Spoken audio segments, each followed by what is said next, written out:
continue sur la chaîne des gardiens du quotidien. Cambriolage violent, tentative de vol, agression, ces derniers jours ont été marqués par plusieurs faits divers préoccupants en France. Nous faisons le point sur 6 affaires récentes pour mieux comprendre les risques et rappeler les bons réflexes pour se protéger. Tentative d'enlèvement ultra-violente à Paris 11e. Une femme. Autour d'eux, 3 individus cagoulés tentent de les faire monter de force dans leur camionnette. 17 Chloé. Les victimes résistent pendant de longues secondes, alors que les agresseurs les frappent.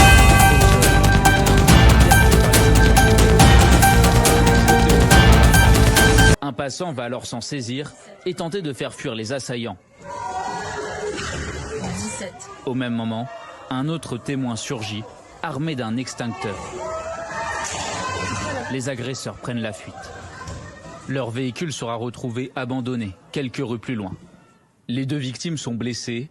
L'homme saigne abondamment du crâne et est pris en charge par un riverain. Il était très stressé pour sa femme et son enfant. Et je lui ai calmé en disant qu'ils allaient bien, qu'il fallait qu'ils se détendent et pendant que je lui faisais quand je lui appuyais sur le crâne pour arrêter l'hémorragie. Après l'agression, l'homme et la femme trouvent refuge dans un café au coin de la rue. Elle était en état de choc total. Elle a compris ce qui lui est arrivé? Je sais pas, honnêtement, j'en sais pas. Même mon serveur, il était en état de choc. Le couple a ensuite été transporté à l'hôpital. Les motivations des malfaiteurs sont pour l'heure encore floues. Les 2 victimes sont des proches d'un chef d'entreprise du secteur des crypto-monnaies. Une enquête pour tentative d'enlèvement a été ouverte par le parquet de Paris. Scène de violence surréaliste le 13 mai vers 8h dans le 11e arrondissement de Paris. Sur des images filmées par des témoins, on voit un couple et leur enfant se faire attaquer en pleine rue par 3 hommes cagoulés. Leur but, les forcer à monter dans une camionnette blanche. C'est l'intervention héroïque d'un passant armé d'un extincteur qui va mettre les agresseurs en fuite. Le bilan est lourd, l'homme a été grièvement blessé à la tête, visiblement après avoir reçu un coup de marteau. Sa compagne, très choquée, aurait été moins touchée physiquement. L'état de l'enfant n'est pas encore connu. Selon les premiers éléments de l'enquête, la femme et son fils seraient les proches d'un dirigeant de Paymium, une plateforme française d'échange de crypto-monnaies.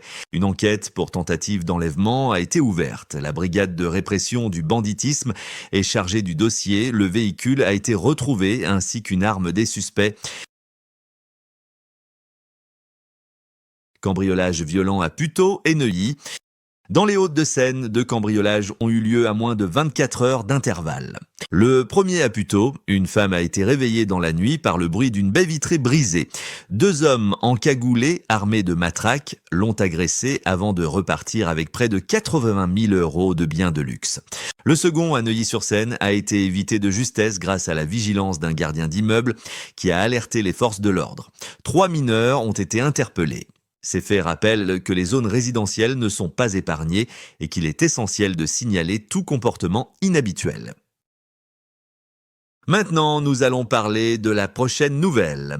De vol à main armé à Nantes. À Nantes, mardi 13 mai, une boulangerie a été la cible d'un homme armé d'un couteau. Il a exigé le contenu de la caisse, mais a fui lorsque qu'un client est arrivé sur les lieux. Fort heureusement, personne n'a été blessé. L'enquête est en cours. Face à ce type de situation, les autorités recommandent de ne pas s'opposer physiquement à un agresseur armé et d'alerter les secours dès que possible. On continue avec agression au couteau. À Lyon, dans le Nord, un homme de 75 ans a été poignardé à 10 reprises par un cambrioleur surpris en pleine nuit. La victime, un ancien agriculteur, a malgré tout réussi à alerter les secours. Son pronostic vital est désormais stable. Ce type d'agression violente montre que même en zone rurale, la sécurité du domicile ne doit pas être négligée. Il est conseillé de renforcer les accès et de rester vigilant, même dans des communes habituellement calme. On continue avec agression au couteau. À Lyon, un homme d'une trentaine d'années a été grièvement blessé par arme blanche devant la gare Pardieu après une altercation violente. Il a été hospitalisé en urgence. Son pronostic vital a un temps été engagé. L'agresseur est toujours recherché. Ces événements rappellent que les zones de forte affluence comme les gares peuvent être le théâtre de violences soudaines. Une vigilance particulière est recommandée, notamment en soirée. Finalement, une adolescente enlevée est retrouvée grâce à son sang-froid. En Andorre, une adolescente française enlevée a pu être localisée grâce à sa réactivité. En station-service, Planopiria, elle a réussi à donner discrètement l'alerte permettant son sauvetage. Ce dénouement heureux rappelle l'importance de garder son calme, d'observer son environnement et de saisir chaque opportunité pour appeler à l'aide. Chaque semaine, nous décryptons les dernières actualités en matière de sécurité, nous analysons les risques et surtout, nous vous donnons des conseils pratiques pour protéger ce qui compte vraiment, votre famille, votre maison, votre entreprise. Abonnez-vous et rejoignez la communauté des gardiens du quotidien. Parce que prévenir, c'est déjà agir.